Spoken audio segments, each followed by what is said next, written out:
Translation.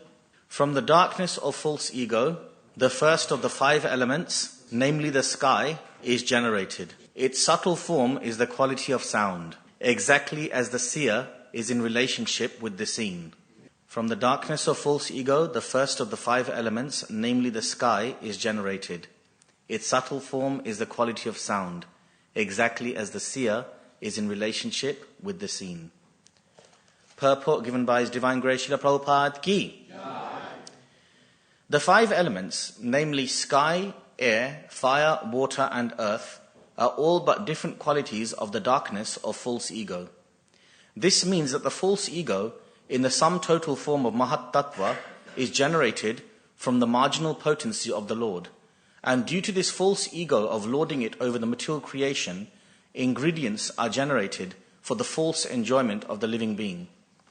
The living being is practically the dominating factor over the material elements as the enjoyer, though the background is the Supreme Lord.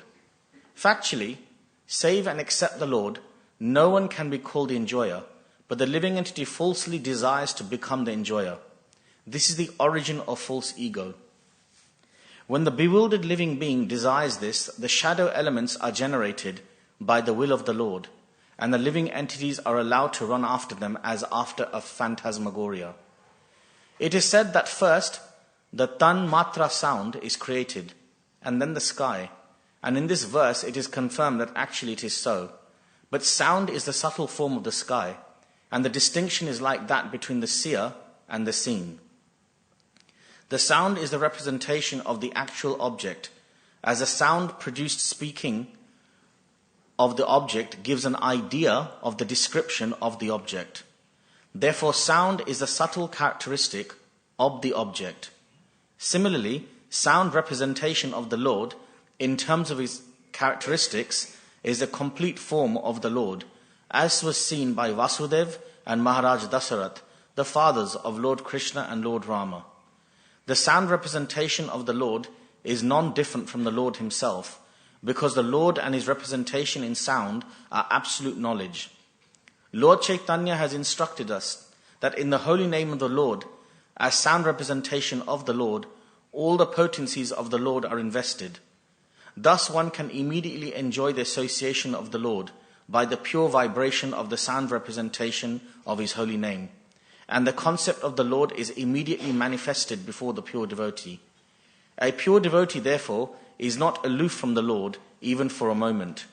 The holy name of the Lord, as recommended in the Shastras, Hare Krishna, Krishna Krishna, Hare Hare, Hare Rama, Rama Rama, Hare Hare, may therefore be constantly chanted by the devotee, aspiring to be constantly in touch with the Supreme Lord.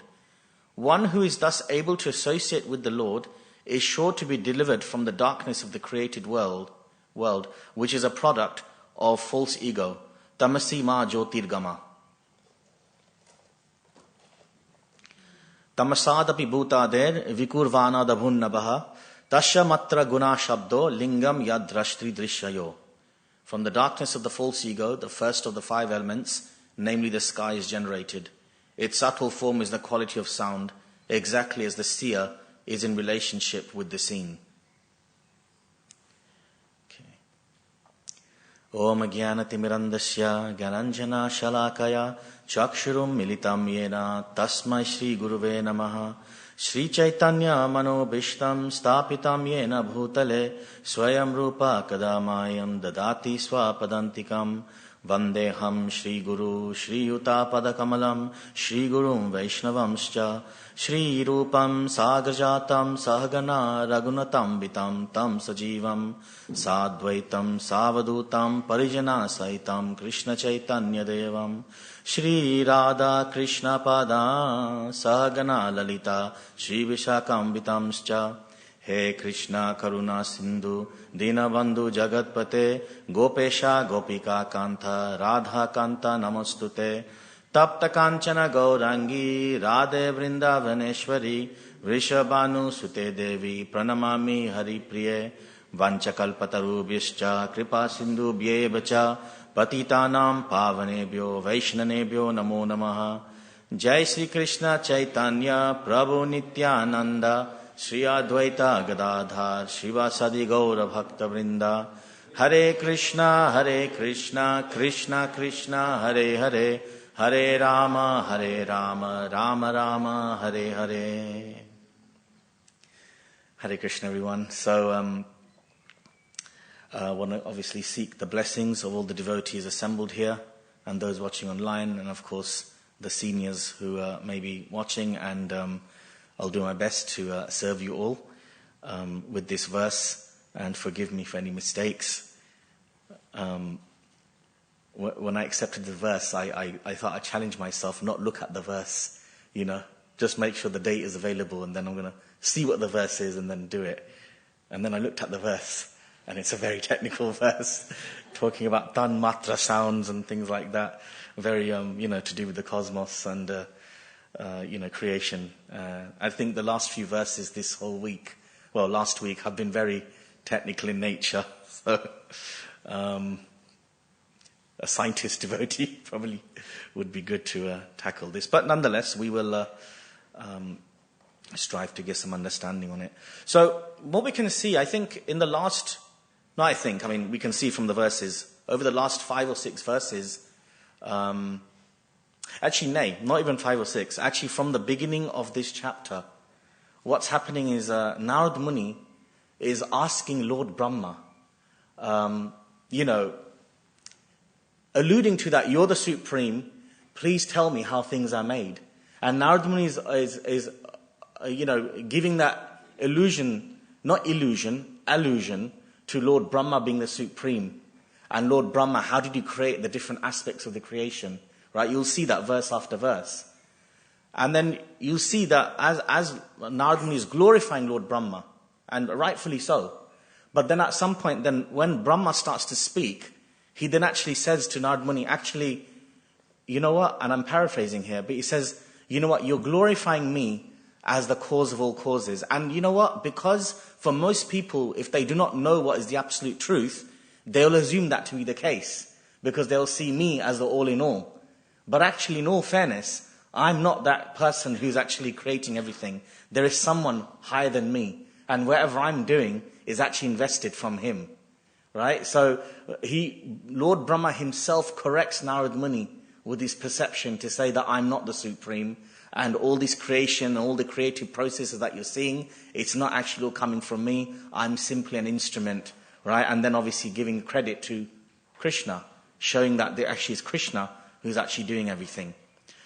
So I think already, just from these verses, one can see Lord Brahma's greatness, right? Because often we look at a lot of these high-level personalities and we often see their greatness, but sometimes they do certain things which maybe we learn from. But here we can see Lord Brahma's innate greatness. He automatically establishes who's the real cause of all causes. He makes it clear that despite appearances, he's not the be-all and end-all. So one of the qualities that comes out from here is Lord Brahma's humility. And it's this humility that makes him empowered to do what he does. In one of the verses in Canto 3, Chapter 10, Prabhupada says, in the verse it says, Lord Brahma's brain is like that of the Supreme Personality of Godhead.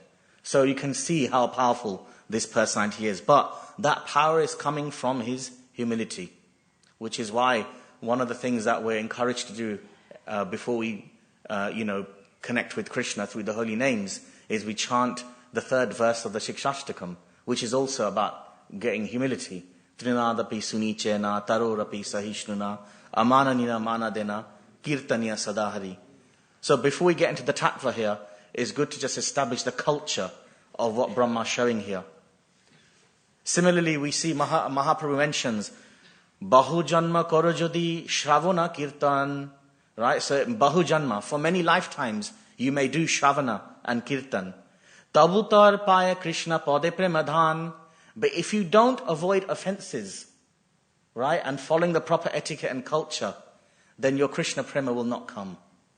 So when you follow proper culture, you avoid aparad, and then you attract the mercy, and that's what makes all the difference in spiritual life. That's how our spiritual life blossoms. So if we actually look at the creative process here, we see, so I'm going to refer to Canto 3, Chapter 10, verse 14 onwards, right? This is it is the next canto. But it just kind of nicely delineates the process of creation that Brahma is talking to Narad Muni over here. And we can see actually where Brahma's role lies in the whole creative process.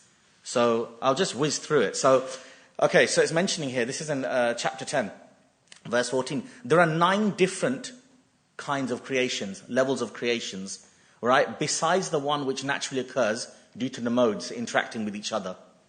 Right? There are 3 kinds of annihilations. We know this. You know the 3 kinds of destructions, right? This is due to eternal time, the material elements, the quality of one's work.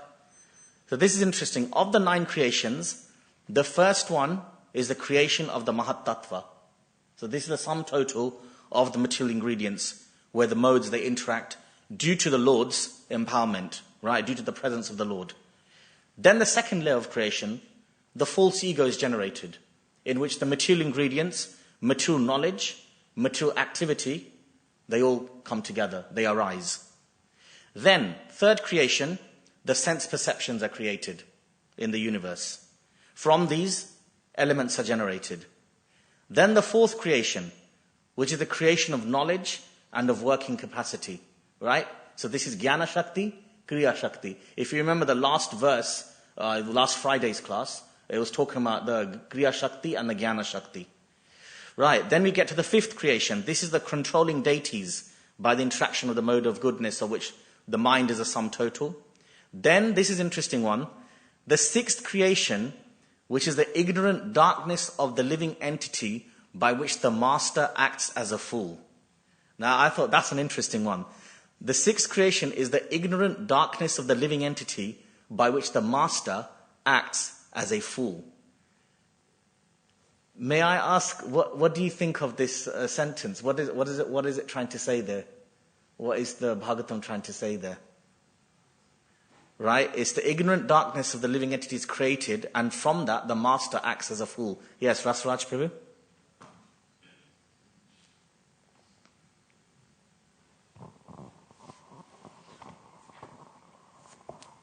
Hare Krishna. Master, we are Purush, and also Krishna is Purush. We learn that from Srila Prabhupada's purport. So, the ignorance of darkness is created where the Purush, who is superior to Mother Nature, in fact, is acting like a fool and therefore is under her influence instead. Yeah, perfect. I mean, so we know that the Lord, He has 3 divisions of Shaktis, right? His Antaranga Shakti, His Bahiranga Shakti, and His Tathastha Shakti. So we are obviously living entities, the Jivas are under the realm of the Tathastha Shakti. We're actually superior. We're part of the internal energy of the Lord. We're originally part of the Antaranga Shakti, but we are, because we're in the Tathastha, we are prone to get dominated by the Bahiranga, the external energy, right? But actually, constitutionally, we're superior to it. So for us, what causes our domination, our bewilderment by the external energy is this sixth creation, when the ignorance of the ahankar comes about. All right? So there's actually a creative process to put that darkness over us, which is why we know that in the material creation, there are 2 types of, illusory potencies. There's the avaranatmika Shakti and there's the prakshepa Shakti. This is the covering potency and the throwing potency. Throwing means to throw you off balance, to throw you away from Krishna, and the covering, which is basically to make you identify with a false identity, right? So this is it's all part of the creative process. The layers are putting in. It's almost like creating a cake, like a layer cake, and then these layers are put in. Okay. Then we carry on. All the above are natural creations by the external energy of the Lord. Now hear from me. So this is interesting. After the 6th one, right, now we get to Lord Brahma. Brahma has not even entered the creative process yet. All these layers that are being made have been made beforehand. Now Brahma comes in. We can see now Brahma is not the original creator. In fact, he comes quite late into the creative process. So then it says, now hear from me about the creations by Brahma, who is incarnation of the mode of passion. And like I mentioned earlier on, and who, this is verse 18, right? Canto 3, chapter 10, verse 18. And who in the matter of creation has a brain like that of the personality of Godhead. So one can just imagine how powerful this personality is. He has 4 heads, It's like, yeah.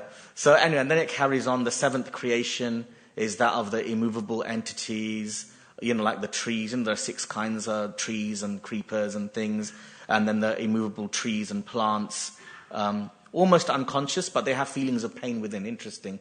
So that's why plants, trees, they also experience pain, which is why even when we eat vegetables, we still have to offer it to the Lord to take away the sinful reaction. It's not sufficient just to become a vegetarian, thinking we can escape karmic reactions. We're still causing pain to the fruits and the vegetables, right? And then 8th creation, lower species of life, of which there are many. It goes on to talk. This is Maitreya Rishi, I think, talking to Vidura, about the hooved animals and the unhooved animals, etc., etc. And then, of course, it comes on to the 9th creation, which is the humanoid beings, and then goes on to the demigods, etc. So my point that I'm trying to make from all this is really just to show where Brahma comes in this whole 9-stage creative process, right? Now, one may ask, because like I said, these verses are quite technical, and unless, for maybe some of the pundits and scholars, they may get a lot of rasa from these types of verses. A lot of people may not get so much rasa instantly, but then the question arises, why is there so much detail given to the creative processes? Why is there so much, especially considering it's a transcendental literature, right? Why? And it's about trying to connect with Krishna. Like, there's verses on okay, what are the hooved animals? How many types of hooved animals there are? Or what are the different levels of subtle tanmatra elements and the gross elements? Why do you think there is so much detail put in the Bhagavatam of all scriptures of these minute details of material phenomena? Yes, Antaranga Prabhu.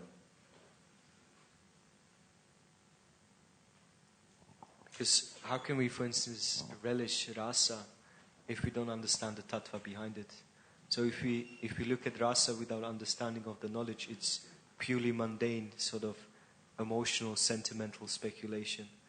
So if we look at that Krishna is the supreme, if we do not understand the supremacy and the mastery behind the creation, then when we look at the rasa dance, we just see, there's a boy dancing with girls. But if we understand the philosophy behind it, no, this is the supreme creator, the Lord of everything, the one who created all the cosmoses and universes, and the Lord of all the Brahmas, then we can appreciate his superiority. Thank you, yeah. So we need to have a good foundation of tattva before we can appreciate the rasa. We'll go with Cyrus Prabhu and then Rasa Raj. Sorry, I know it's getting a little interactive here. We'll bring it back to the narrative.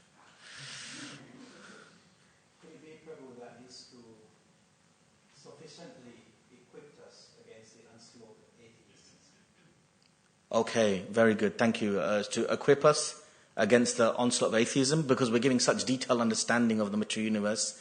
Dare I say, it's actually giving a lot more detail. Well, not dare I say, it is giving a lot more detail than what's actually been given in the media, because a lot of it is actually based on speculation and, theories which are constantly changing. So if we didn't have this, it's on that. So if we didn't have this, the background, the knowledge of this sacred text, then we wouldn't stand a chance against the prevalence of atheism, especially the scientists in this modern day.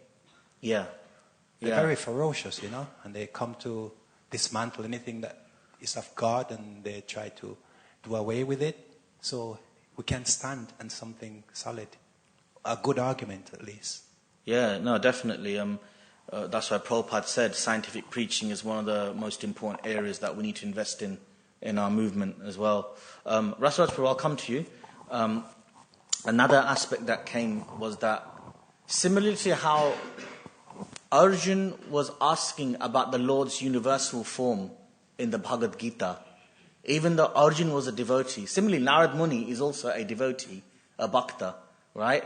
But Arjun asked Krishna about the universal form, 11th chapter, and even to show it. So there's also this thing about to establish the unequivocal supremacy of the Lord. Right? And for that, sometimes a devotee will showcase the Lord's full-on creative potencies and stuff, even though as devotees, generally we're more inclined towards having the intimate connection, the intimate relationship with the Lord, but just to show the supremacy, so that in the future, people can understand Krishna, not only like theoretically, but like theoretically, philosophically, scientifically, of leading to obviously the devotional aspect as well. So that's why it's important to know these things as well, and to establish, the kind of valid tattva behind it. In the Chaitanya Charitamrita, Krishnadas Kaviraj Goswami mentions, Siddhanto bolya chite nakara alash, iha hoite Krishna lage shudrodi manas. This is a famous verse where Kaviraj Goswami says, when it comes to discussing philosophy, don't be lazy, nakara alash, right? Because only by hearing the philosophy, the mind becomes strong, and only a strong mind can relish the beauty of the Lord's pastimes. So that's why it's important for us to know these aspects as well, even if we may not become masters of this aspect of Krishna consciousness. Okay, let's carry on. So in the purport, Prabhupada goes on to mention about the sound being the subtle form of sky. Okay? So now we're getting obviously a bit technical here. We understand that gross come from subtle, right? And we are generally conditioned to see gross, right? But actually, as we progress in spiritual life, what we're actually doing is we're going from the gross to the subtle, right? In Krishna consciousness, the trick is really how to get our grossness absorbed in Krishna. And then through that we trick the mind, right? And then we're trying to establish the mind and get it to think of Krishna, right? We're trying to catch the mind, so we have to use the gross things first, right? To then gradually go more and more subtle. Eventually, when we are fully subtly, we're in Krishna. Because initially what happens, we may come to Krishna consciousness, grossly we may do stuff that is Krishna consciousness. Like Kadma Maharaj was saying on Sunday's class, how externally we may do the externals, but internally there may be resistance. Internally we're still flirting with Maya, but we still have to do the gross stuff. Because through that it will pervade, it's almost like going backwards. It goes into the subtle. And then our subtle will then start to become Krishna conscious as well. So often we say the internals affect externals, but guess what? Externals also affect the internals as well. Yeah, so that's a very important point to understand here. In the previous verse, it mentions one of the ways we can do this is if we invest our dravya shakti, kriya shakti, and jnana shakti in Krishna's service, right? As we do that more and more, then we end up starting to work under Sachitananda, right? Dravya shakti means our possessions. So this is very much sounds like Yukta Viragya, right? Kriya shakti is basically our power, our skills, and then jnana shakti is our knowledge, our intellectual capacity. Some of us may be blessed with more jnana shakti, some of us may be more with kriya shakti, based on our bodily, compositions. But the point is that we use it. We use this because these shaktis are given to us by the modes of nature. So we use the modes of nature in Krishna's service, right? It's like the modes of nature, it's like a knife. You can use the knife to cut or to, cook, or you can use it as a weapon, or you can use it to heal people, like through surgery. So the modes actually, sometimes we know that we have to get out of the modes, but sometimes instead of trying to fight the modes, we can look at how we can actually use the modes to then help us get onto transcendence. Bhaktivedanta Purna Maharaj talks a lot about this actually in Mayapur. Even the mode of ignorance. How can we use the mode of ignorance in a transcendental manner? Yes, Antaranga Prabhu?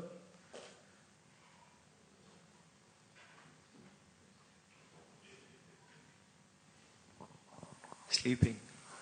Yeah, absolutely. We sleep, we recuperate, we rest our body so that we can then do our service and our sadhana properly, right? Because the body is limited, so it needs energy boost.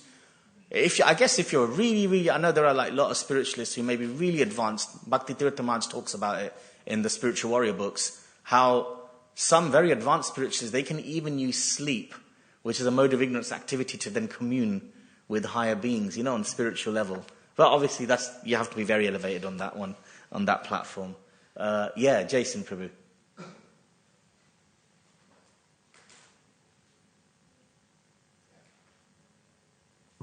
Hare Krishna. I just want to come in on that point, if I might. I think sleeping is, I really agree with that. I didn't bring it to mind myself, but I think there's a caveat to that, being, I think we need to approach sleep in the right way. So, for example, if you go to sleep, not go to sleep in that sort of, but go to sleep in that sort of mood of, I want to get a good night's sleep because I want to do great bhakti tomorrow. Yeah, absolutely. Absolutely good point. So Jai Shri Shri Radha Gokulananda Ki Jai.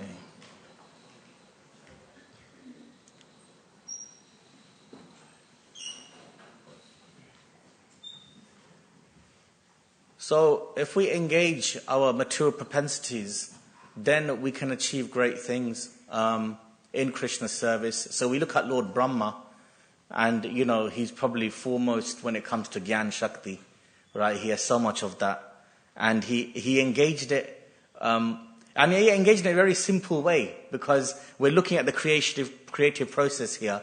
What was the first thing he engaged his Gyan Shakti in? I'll give you a clue. It's 2 syllables. Tapa, right? Just 2 syllables. He invested all his intellectual focus on just 2 syllables, right? Like, it's not that Krishna gave him a whole manual and instructions and everything. Just tapa, right? He invested in the tapa, and then through the tapa, then he got further. And it's interesting because now we're going to get onto sound now. We're going to talk a little bit about sound, because the last paragraph here, Prabhupada talks a lot about sound, right? It's all about the sound, actually, right?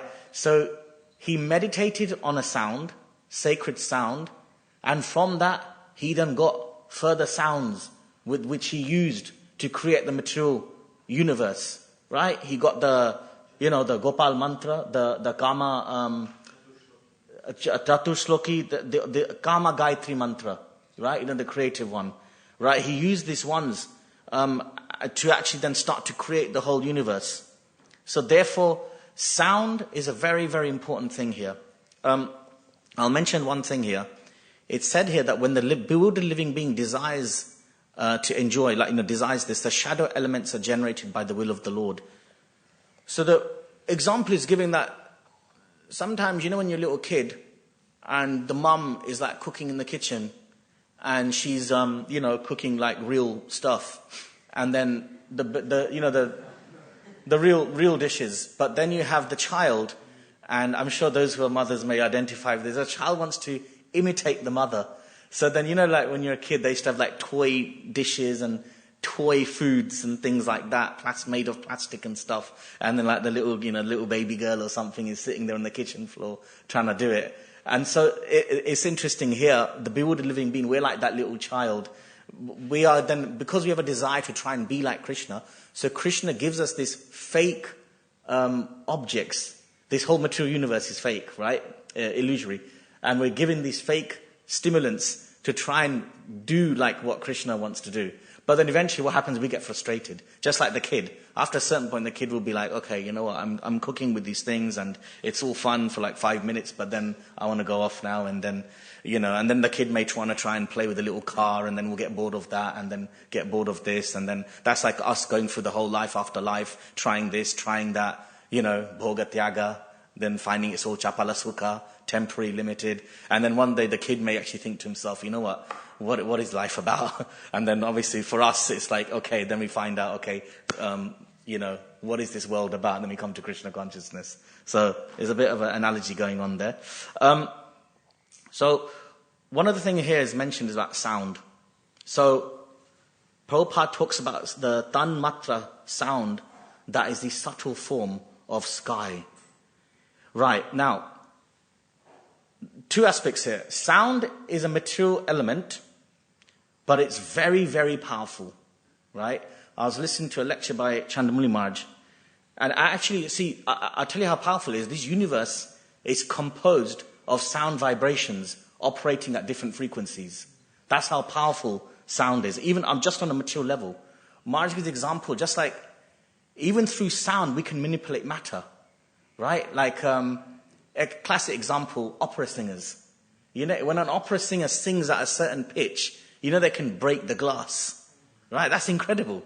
You literally can affect another solid object just through the sound vibration. Another example, they did a research study on this. I looked this up. The sound vibrations that a fetus in the womb is subjected to will then affect the emotional state of that child when it's born. That's why, you know, like parents often will, get put on classical music when the fetus is in the womb. For devotees, obviously, they would probably put on the mantra, Maha Mantra, and, kirtans, bhajans, and things like that, because sound is so powerful, right? And it might not be easy to initially make the connection of how sound is a subtle form of sky, but here's the thing, because we're looking through gross vision, we may not see all the elements present on a subtle level. For example, you've got wood here, wood that is surrounding this, right? We've got wood around us. Wood, as per the scriptures, contains what? Fire. Now you can't see it. If you're just looking grossly, how does this? I can't see any fire in there, but there's fire in there. In the olden days, they didn't used to have matches and lighters. They would rub those, the sticks together to create the fire, for yajnas and things like that. Our bodies may look like flesh and bone, but a lot of it, if not majority of it, is water. So it's in subtle form. So there's actually elements that are pervading that is actually subtle form, but the most powerful is sound. In fact, sound pervades the entire universe. There's a particular sound that pervades the entire universe according to the scriptures. Does anyone know what it is? Om. Very good, yes. There's Om. There's also another one. There's another one, and I'll give you a clue. We can kind of see it in one sense on the deities. Okay, so they say the sound of Krishna's flute is pervading the entire creation in the form of the Kama Gayatri mantra, right? So therefore, we can see that sound is powerful, but sound is not just material, it's also spiritual, right? So we've talked about sound, and then in the last bit, Prabhupada talks about Lord Chaitanya and giving us, and how he gave us the holy names, right? So the Maha Mantra, sound is transformative, and of all the transformative sounds, the Maha Mantra is the most transformative. Actually, what to speak of the Maha Mantra, even other sacred sounds are transformative. For example, who's that famous personality in the Bhagavatam who got transformed and got all his, this is on a very subtle level, he got all his sinful reactions taken away by uttering a certain sacred name? Ajamil. And he was uttering Narayan, right? Now, it wasn't necessarily making him a pure bhakta, but it was taking away all his reactions, saved him from the Yamadutas. Now, Narayan is an expansion of Krishna. So therefore, the Narayan name is powerful. The even more powerful is Krishna's names, right? Because Krishna's name doesn't just take away sinful reactions, it gives you bhakti as well. So that's why we cannot underestimate the power of this sound. And so therefore we come to obviously Mahaprabhu as well. And it's interesting that when Chaitanya Mahaprabhu, started to, externally at least get into the holy names, he was before that a great scholar, right? He was Nimai Pandit. And then he got initiated by Ishwara Puri. And Ishwara Puri actually says to him, Murkha tumi, means you're a fool, right? You're a fool. You think you've understood everything. You have no qualification. You just study the Shastra. Just chant Krishna's names. This is the essence of everything. And then Nimai Pandit, when he received the holy names through the ear in Gaya, he got so humbled, and he received the Gopal mantra from Ishwara Puri. And then he became completely immersed with the holy names, and the bhakti awakened. And he says a wonderful verse. He goes, Kiba mantra dile goshai, kibe tarabal, japite mantra korile pagal. Right? Kiba mantra dile goshai. Oh Gosai, what kind of mantra have you given me? Dile goshai, right? What kind of mantra have you given me? Right? Kibe tarabal, japite mantra korile pagal. This japite, I'm doing this japa of this mantra and it's making me pagal. It's making me mad. Right? So this is basically where we're coming to. And he was exuding prema bhakti. This Maha Mantra is so powerful that all the rasas that one can actually have with Krishna, Supreme Person of Godhead, are contained within the holy names. Nama Chintamani Rasa Vigraha. Right? It's the crest, it's the touchstone and giving us to all the rasas, the form of all the rasas through the Nam. Right? So therefore, this sound vibration is the most powerful thing that we can actually experience in our lives and really get into.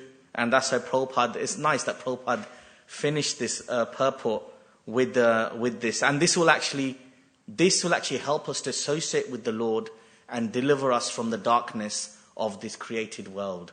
Right? This product of this false ego, tamasima jyotirgama. Right? And that's why Prabhupada, Mahaprabhu himself says, right? Cheto darpanam marjanan, bhavamaha davagni nirvapanam, shaira kairava chandrika vitaram, vidyavadu jivanam. Right, the first two lines of the first verse of Shikshashtakam. Let there be supreme victory for the chanting of the holy names of Krishna alone, which cleanses the mirror of the heart and completely extinguishes the blazing forest fire of material existence. And it's actually interesting. I'll finish on this point that, we're talking about Brahma. Brahma gives all respect to Krishna, gives credit to Krishna.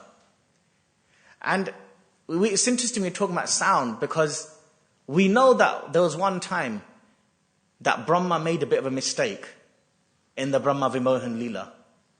Leela, of course. Not that Brahma could make a mistake, obviously. But, and it said that, the Brahma Vimohan Leela where he wanted to test Krishna by taking away the calves and the cowherd boys. And it said that, all the different pastimes in the Krishna book, they represent different things. So Lord Brahma's stealing the calves to try and test Krishna is a symptom of the anartha of mental speculation and fruitive activities, which comes from a high level of success. Because Brahma was very materially successful, the most materially successful. He creates the material, he's the one that created the whole material thing, right? And so therefore, you can see why he would think, okay, I have the adhikar now to test who is who, right? And so there's the anartha there. But then, so what did he do then? He then requested Krishna, you know what, I made it, once he came to his senses and realized that what is my intellectual capacity compared to Krishna? And he actually says to Krishna that you do what you want with me. You put me in a position where I can be humbled and live in a humble state. So does anyone know in his next life who did Brahma become? Haridas Thakur. And it's interesting, in Haridas Thakur, he went from Brahma, if you look at from Brahma to Haridas Thakur, Brahma had all status, all privilege, all power, all intellectual capacity, all position, everything. Haridas Thakur, nothing. No power, no position. He wasn't even allowed to go into the Jagannath temple. But what he did have was the holy names, right? That's why he's known as Ramacharya. So therefore, whatever Jnana Shakti, Kriya Shakti, or Drava Shakti we have, we must not also get too affected or, caught up in those Shaktis that are given to us, because we have to know that what is our anchor? Our anchor is the holy names. I mean, for Haridas Thakur, the anchor was so strong that no matter how much suffering he went through, being whipped in 22 marketplaces, it didn't affect him from his holy names, right? No matter how much sense gratification is presented before him, like Maya coming to him personified in the form of an alluring woman, right? He still just completely immersed himself in the holy names. So sense gratification didn't affect him, suffering didn't affect him, right? Even when in his old days, when he was suffering, really, really suffering, and Mahaprabhu even told him in Jagannath Puri, look, you can calm down on the chanting, because he was chanting like so many thousands of names per day. And Mahaprabhu told him, look, you don't need to, look, it's easy. And then he was so humble, he said that, how can I stop chanting when I have no taste for the holy names? I have to still keep going, right? So that shows that Lord Brahma knew that it's this Mahamantra sound vibration is what is actually where everything is coming from. So in his next life, he made a direct display of that by rejecting everything else and just focusing on the holy names no matter what came to him. So, so I'll stop here. We've got maybe a couple more minutes. Is there any questions, comments, queries from anyone? Yes, we'll go with Srinivas Prabhu and then Rishi Chavra Prabhu.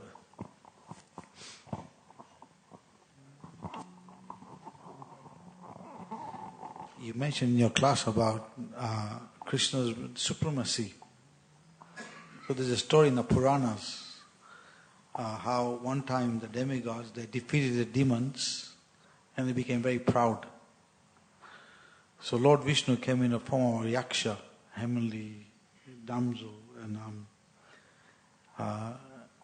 Parvati saw this.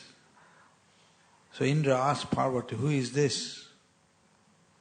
But before that, Indra sent the fire god, Agni. And the Yaksha asked Agni, can you burn this blade of grass? So with all the potency he had, he couldn't burn the blade of grass. And the Agni got bewildered, he went back. So Indra asked Agni, who is he? I said, I forgot to ask. So Agni sent Vayu. So Vayu went. And the Yaksha asked, who is he? I'm Vayu. So then the Yaksha asked Vayu, can you blow this blade of grass? So with all his power, he couldn't blow the blade of grass. So he got bewildered and he went back and Indra asked, who was he? I forgot to ask. So as Indra was going, he saw Parvati and he asked Parvati, who is this Yaksha? Parvati says, that's Lord Vishnu, he's come to humble you. Because you're thinking you won the demons, but actually he was telling you that actually you couldn't do it with your ability, he empowered you to do it. Nice. Thank you, Prabhu. Yeah, that's a wonderful pastime. And we have even Lord Brahma also shares Ishvara Parama Krishna Satchitananda Vigraha Anadi Radhi Govinda Sarva Karana Karanam. That the Supreme Controller is Krishna. He is the beginning and the end, the cause of all causes. Rishi Prabhu? Hare Krishna Prabhu, thank you for your class. I was just going to mention one thing that I heard a few years ago, that either some devotees or some scientists chanted some, just on the power of sound, chanted some Vedic mantras like to or near a puddle of dirty water, and as they started to chant, the dirt and the water started to separate. So it shows how powerful sound, especially mantra, is, and also like the holy name is like, if we're chanting that, that's clear, also clearing the dirt in our hearts. Thank you. Yeah, there are many experiments been done over the years by scientists subjecting different plants and like food stuff to different sound vibrations, seeing how they affect the thing, and you can see like when something is subjected to ignorant sounds or chaotic sounds, it withers away, but when the plant is subjected to mode of goodness sounds, it flourishes. So what to speak of Mahamantra, which is obviously transcendental, it's on a higher level. Yeah. Okay. All right. Yeah, Roman. Yeah. Okay. Yeah.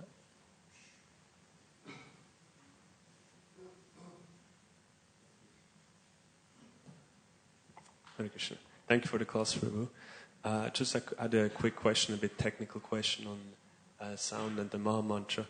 So sometimes when new people come and they chant the mantra for the first time, they ask, why can't I just chant any word? And as long as I ascribe it the same meaning, it wouldn't make any difference.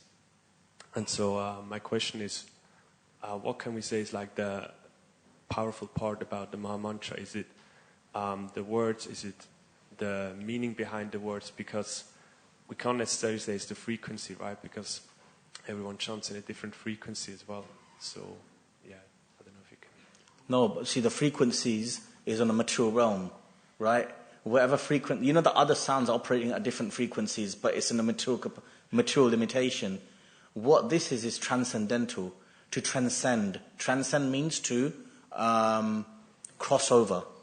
So it's actually coming from the spiritual world.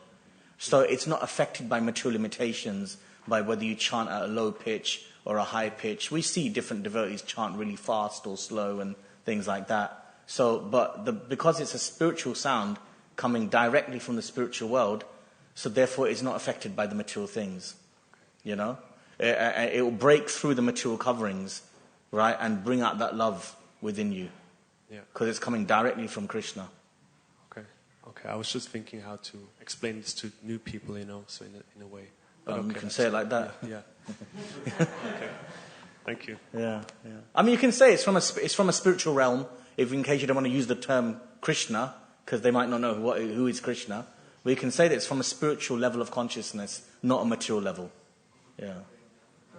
Could I just explain something quickly? I was going to say it, but I thought, I changed my mind. I think it's worth mentioning. Okay.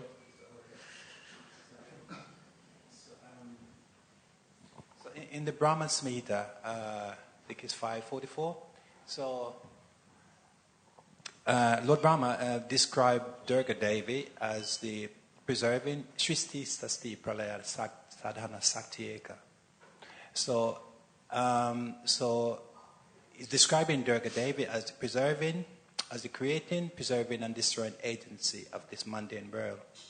But yet he's telling Narada Muni that, look, there's someone else behind me. It's not me. I'm not doing this. It's Krishna.